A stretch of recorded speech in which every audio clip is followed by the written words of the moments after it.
आज तुम्हाला एक टास्क पण आहे आणि ट्रिक पण आहे। आता कोणती ते व्हिडिओमध्ये पुढे तुम्हाला कळणारच आहे।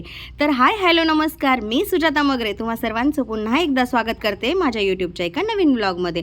तर तुम्ही इथे बघू शकता मी वाटाणा सोलून घेतलेला आहे, कांदा चिरून घेतलेला आहे, लसूण पण चिरून घेतलेला आहे, हिरव्या मिरच्या पण चिरून घेतल्यात आणि गार्निशिंगसाठी इथे सोबत कोथिंबीर पण घेतलेली आहे। मग लागला की नाही अंदाजा? तर टास्क हा आहे की मी कोणती रेसिपी बनवत आहे व्हिडिओमध्ये तुम्हाला 2 मिनिटाच्या आत सांगायचं आहे। जर नाही सांगितलं तर ठीक आहे, काही हरकत नाही, मी एक हिंट तुम्हाला देते। तर ही रेसिपी 2 मिनिटात बनते। लहान लेकरांना तर खूप आवडते। धावपळीच्या युगामध्ये कॉलेजमधल्या मुली असो मुलं असो किंवा धावपळीच्या युगामध्ये आपणही कधीतरी फास्ट रेसिपी कोणती बनवायची असेल तर ह्या रेसिपीचा जास्त आपण उपयोग करतो। तर समजलं की नाही?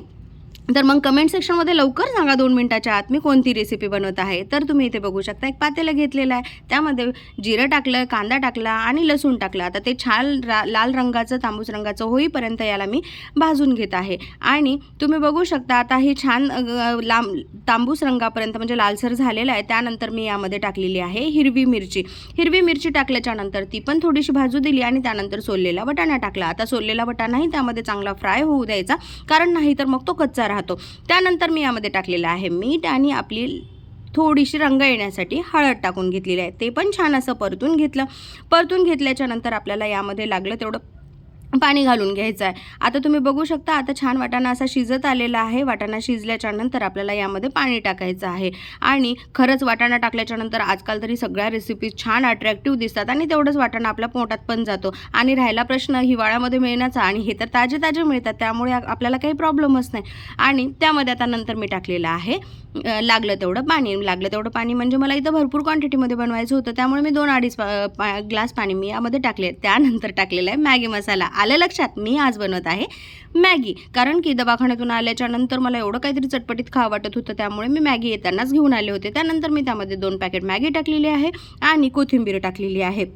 आता तुम्ही बघू शकताय मॅगीची ट्रिक ही आहे आज की मॅगीचं जेव्हा आपण पॅकेट फोडतो ना तर मॅगी आहे ती यामध्येच अशी बारीक करून घ्यायची, जेणेकरून आपल्याला खायला सोपी लागेल। कारण की बाहेर चिरल्याच्या नंतर ती बोटाला बुडते पण टोचते पण, तर त्यासाठी हे पॅकेटमध्ये असतानाच अशी मॅगी बारीक चिरून घ्यायची। मग आवडली की नाही ट्रिक पण?